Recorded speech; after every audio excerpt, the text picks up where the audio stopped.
Bonjour et bienvenue dans ce nouveau numéro d'Autoplay de février. Alors comme on ne s'est pas vu avant, on va souhaiter bonne année, bonne santé, beaucoup d'argent. Une année qui commence, selon mes informations, sous l'égide du teckel à poil dur. Bon, ça ne change rien, mais bon.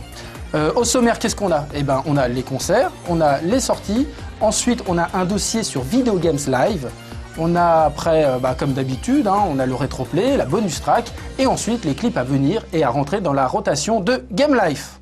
Et tout de suite, on commence avec les concerts.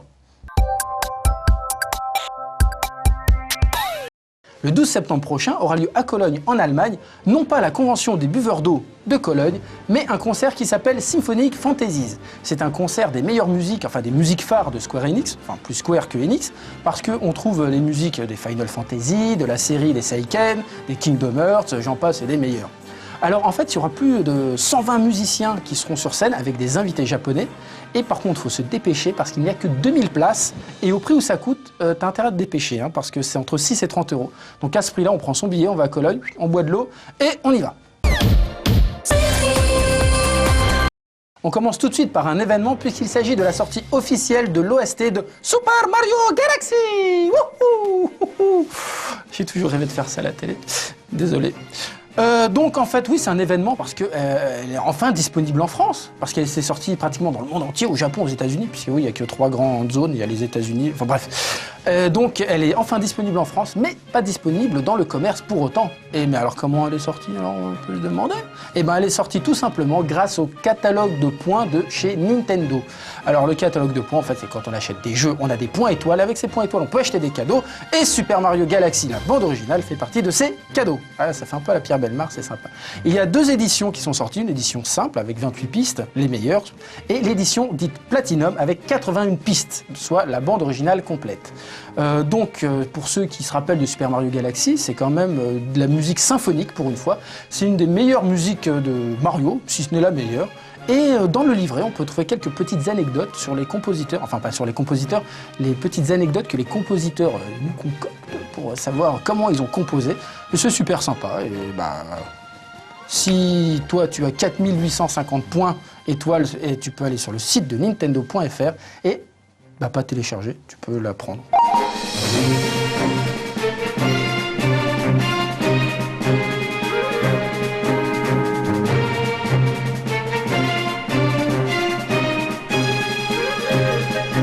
Le 24 décembre est sorti au Japon un nouveau CD de Pop & Music qui s'appelle Pop & Music Request Best.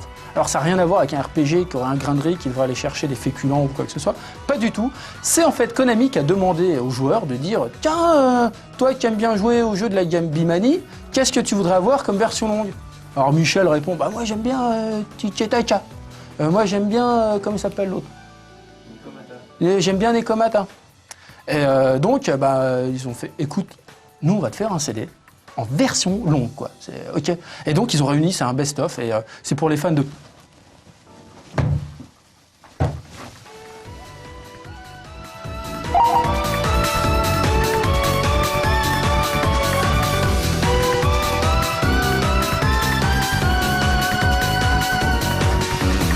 Toujours le 24 décembre est sortie au Japon la bande originale de Dissidia Final Fantasy. Alors qu'est-ce que c'est Dissidia Final Fantasy? C'est un jeu de baston reprenant les principaux protagonistes de la série des Final Fantasy. Et c'est pour cela qu'on retrouve les plus grands thèmes musicaux, surtout ceux de bataille, des Final Fantasy 1 à 12. Ils sont plus ou moins chapeautés par Ishimoto Takeharu, qui est un peu le nouveau Uematsu Nobuo de Square Enix. Et donc les thèmes sont quand même un peu plus rock, un peu plus punchy que ceux d'avant. Mais bon, c'est fait pour les fans, et les fans vont adorer.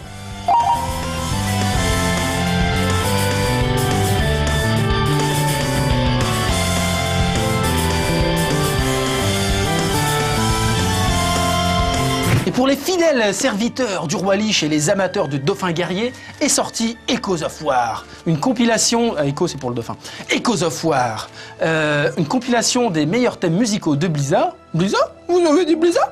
Comme c'est Blizzard?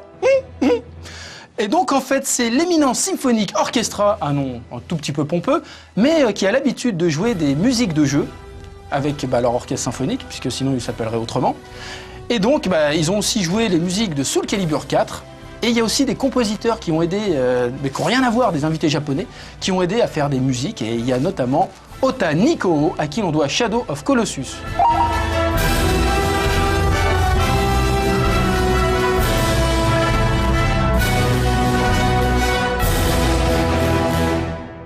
rubrique que vous attendez tous depuis longtemps, celle des téléchargements. Et aujourd'hui, il n'y en aura qu'une, il s'agit de l'OST officiel de Space Giraffe, qui est un jeu de shoot où on incarne une girafe qui est dans l'espace, qui a des sabots fluo et qui les jette contre ses ennemis de néon. Jusque-là, tout est normal, personne n'a utilisé de substances illicites. Il faut savoir que cette OST est disponible gratuitement sur le site de Lamasoft, et c'est un peu du genre, tu vois, Goa Trance, super quoi, tu vois.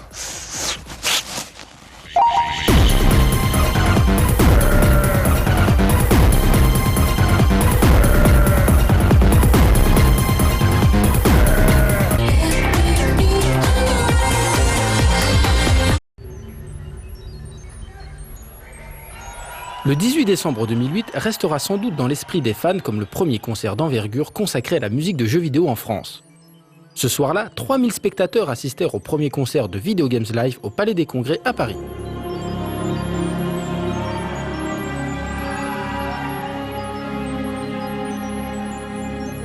La performance fut assurée par le jeune orchestre français Star Pop Orchestra, dirigé par le chef d'orchestre Jack Wall et accompagné par la guitare ainsi que le sens du show de Tommy Tallarico.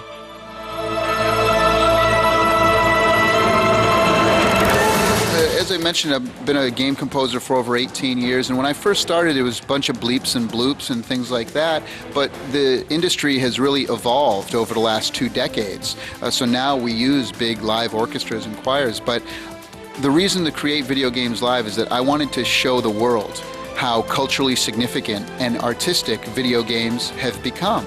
So I wanted to create a show for everybody, not just for hardcore gamers, but something that is very unique that people who know nothing about video games can come to the show and understand and follow along. So we play all the greatest music with a full symphony and choir, but what makes it unique is that everything is completely synchronized to big video screens and rock and roll lighting and special effects and a stage show production and interactive elements with the crowd. So our hope is that everyone comes to see the show because of the powerful music and the great visuals.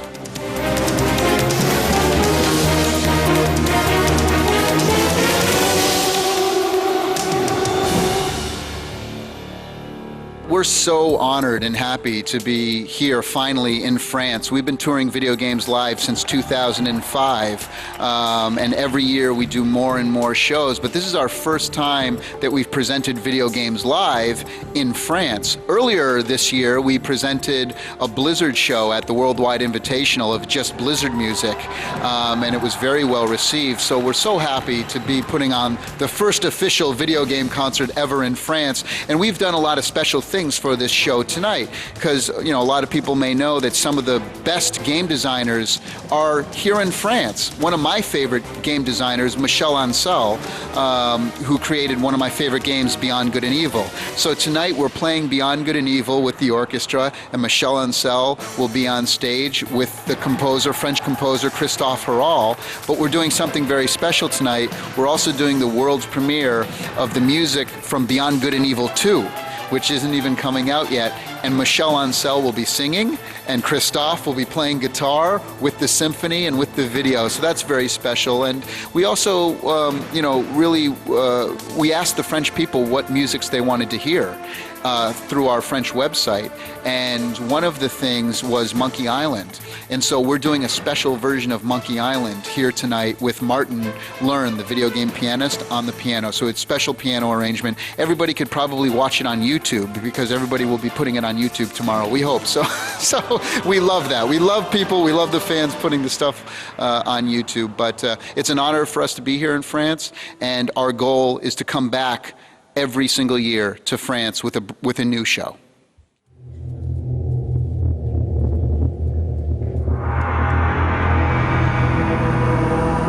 Les concerts Video Games Live ont déjà fait le tour du monde en employant à chaque fois des orchestres locaux. Le Star Pop Orchestra avait donc la lourde tâche de faire vibrer le cœur des joueurs français.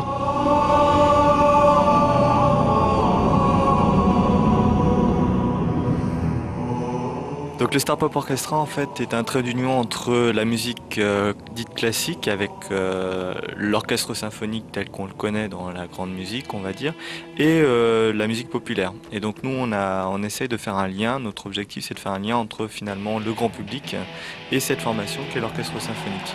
Et on a créé ça il y a maintenant 1 an et demi, 2 ans avec des étudiants du conservatoire de Paris pour pouvoir jouer de la musique de film, de la musique de jeux vidéo mais aussi faire des concerts avec un programme un petit peu plus grand public que ce qu'on avait l'habitude de produire ou de réaliser au sein du conservatoire ou au sein des autres orchestres auxquels on participait. Donc on a monté ça dans cet objectif-là et maintenant on arrive à faire de la musique pour des films, des téléfilms, pour des génériques de séries et ainsi que de la musique de jeux vidéo à travers le projet Video Games Live.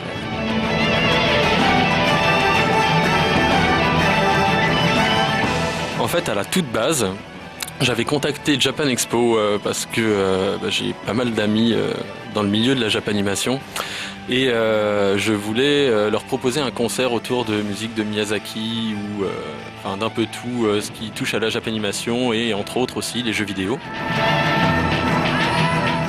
2-3 mois plus tard, je croise un musicien qui a joué à Video Games Live et qui est français, d'où ma grande surprise. Puisque je pensais qu'ils venaient avec leur propre orchestre. Donc là, je réalise que finalement, ils demandent toujours un orchestre qui est sur place de venir jouer. D'ailleurs, c'est marqué sur leur site le nom de chaque orchestre qui a joué à leur concert. Si vous voulez aller voir ça, c'est très intéressant. Et là-dessus, donc, je me débrouille pour avoir les numéros des organisateurs de Video Games Live et c'est moi qui les contacte pour savoir s'ils ont besoin de musiciens. Ils me répondent qu'en effet, ils ont personne et peut-être que l'orchestre, dans sa totalité, les intéresserait. Et donc, de fil en aiguille, on est arrivé à faire ce plan-là. Voilà.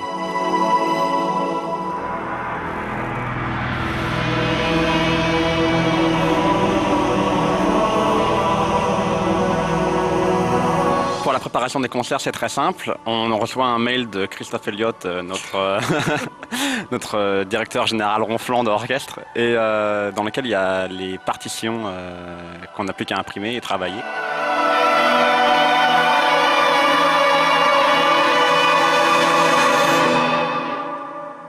La différence de Video Games Live par rapport à un concert de musique qu'on a l'habitude de faire dans une salle, etc., c'est que comme il y a une synchronisation avec l'image, il y a un clic. Donc on bosse avec un casque sur les oreilles, ce qui n'est pas forcément évident pour les musiciens. Et puis après, on se cale là-dessus pour le mettre ensemble avec l'image et faire en sorte que tout se déroule bien. Donc là, c'est vrai que c'est aux musiciens de travailler à un tempo très stable et pas bouger.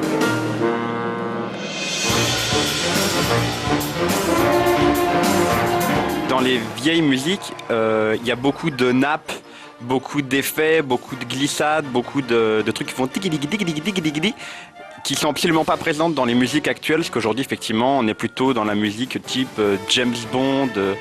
Et ça, du coup, c'est pas évident pour le coup à jouer quand on passe d'une musique récente à une musique ancienne, parce que justement, on doit jouer les nappes qui ont été plus ou moins bien transcrites aux instruments actuels. Voilà. C'est le cas par exemple pour Sonic, ça peut être le cas aussi pour Tetris, des choses comme ça. En parlant de jeux rétro, le concert commençait évidemment avec un medley des musiques des grands succès des salles d'arcade.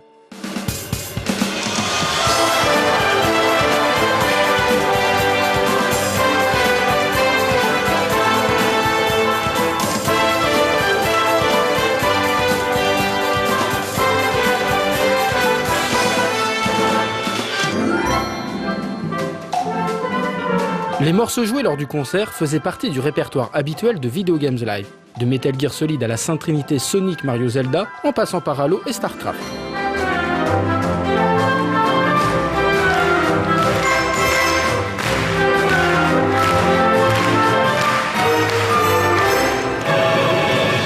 Certains morceaux, comme God of War ou Civilization, profitèrent également de la présence d'un chœur et de chanteurs.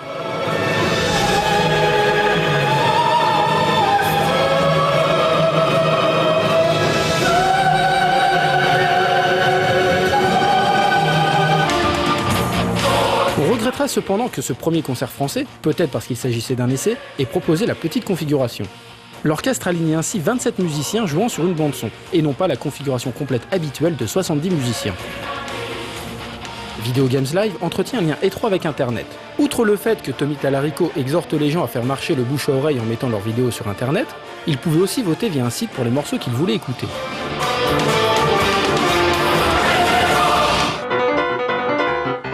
De la même manière, un des invités était le pianiste professionnel Martin Long, célèbre pour ses vidéos où on peut le voir jouer le thème de Mario les yeux bandés.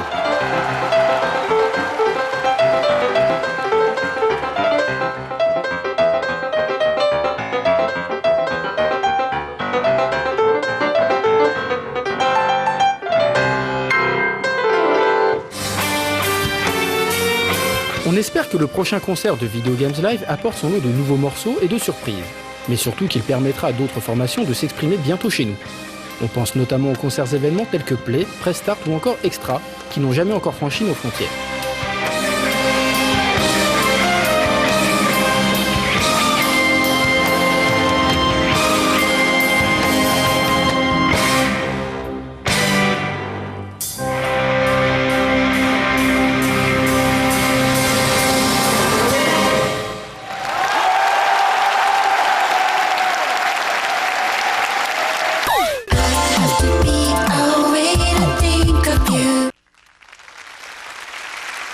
Bonjour et bienvenue dans les 32e victoires intemporelles des Étoiles du Nord de la musique classique, suburbaine et contemporaine.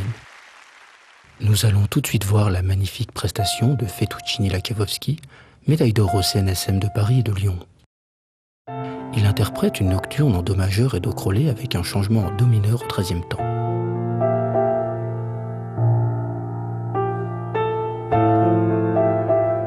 C'est une musique qui balance avantageusement entre romantisme et classique, mêlant ainsi volupté et harmonie. Par ses arpèges basés sur des accords au deuxième renversement en 6/4, la sensation de légèreté y est sublimement interprétée. Rappelons-nous qu'en 2005, c'était Atsuka Kiminori, éminent pianiste japonais, qui interprétait cette composition avec brio. On peut d'ailleurs retrouver toute son œuvre dans le Sega Piano Nocturne, avec les meilleurs thèmes de cet éditeur mythique.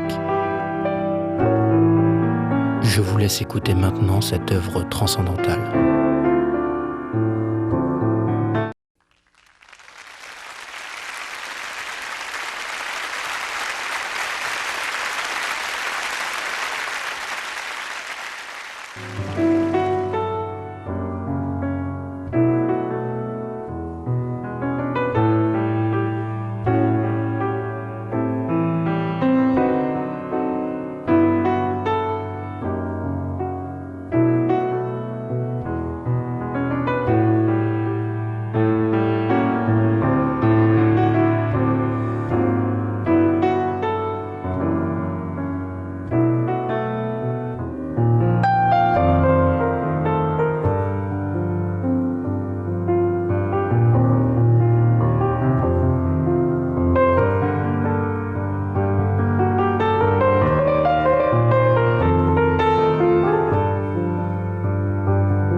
La bonus track d'aujourd'hui concerne un jeu que vous devriez tous savoir si vous possédez une Nintendo DS. Il s'agit de Dragon Quest, l'épopée des élus.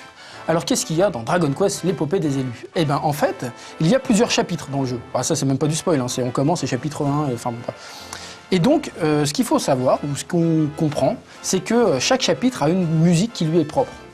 Et arrivé à un certain moment, tous les gens des différents chapitres se réunissent. Et là, généralement, on peut, comme dans tous les RPG qui se respectent, changer l'ordre de ses personnages. Et ne plus mettre le héros en premier dans l'équipe, par exemple. Et bien, quand on change le personnage, si on le met en tête de cette équipe, eh bien, la musique devient la musique du thème du chapitre précédent. Par exemple, si on prend Torneco, eh bien, on a la musique du chapitre de Torneco, et ainsi de suite. Voilà.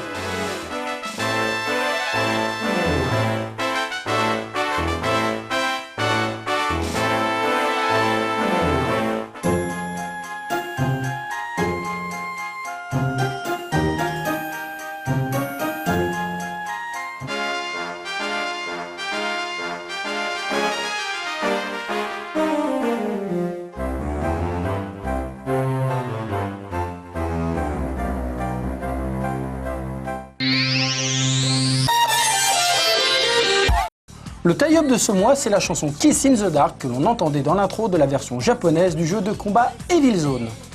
Si la voix de la chanteuse vous dit quelque chose, c'est normal puisqu'il s'agit de Okui Masami, que les plus chanceux ont pu voir lors du concert français de Jam Project, dont elle fait partie. Cette star de la chanson d'animé et de jeux vidéo a déjà plus de 20 albums à son actif. D'ailleurs, Kiss in the Dark, dont elle a composé la musique et écrit les paroles, est présente sur l'album Duken, sorti en 1998.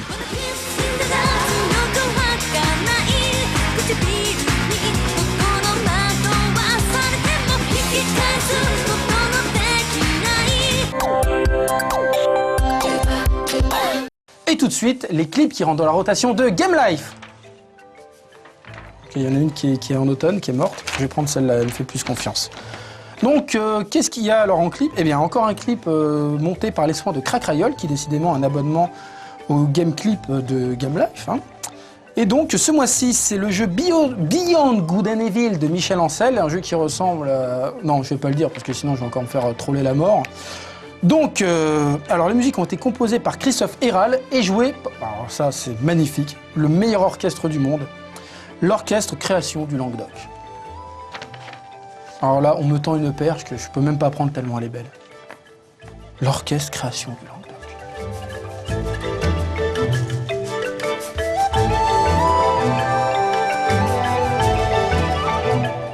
Ensuite, on a l'intro de Amis du tambour, réunissez-vous, c'est la fête, 4e épisode.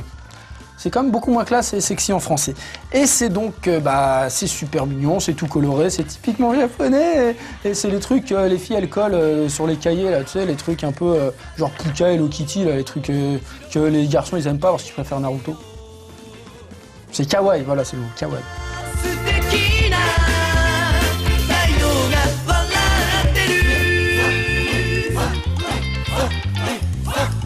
Et voilà, c'est la fin de ce numéro d'Autoplay de février. Et après, on retrouve donc les clips qui vont venir dans la rotation, tout ça, comme d'habitude, quoi. Et juste après la soirée 18+, on a un clip 18+, un jeu vidéo 18+, de la soirée qui s'appelle en fait Classé 18+. Par contre, c'est pas sur Canal+, c'est sur No Life. Et si t'en veux plus, travaille plus. Wouh! Ah ouais, moi je politifie le Autoplay maintenant, parce que maintenant faut être sérieux. L'investiture et tout ça, c'est maintenant dans Autoplay. La prochaine sera une spéciale hymne national américain, chantée par les chœurs roumains de l'armée russe. Et donc on se retrouve le mois prochain. Et je vais partir parce que je pense qu'il me faut des pastilles. Là, je tiens plus.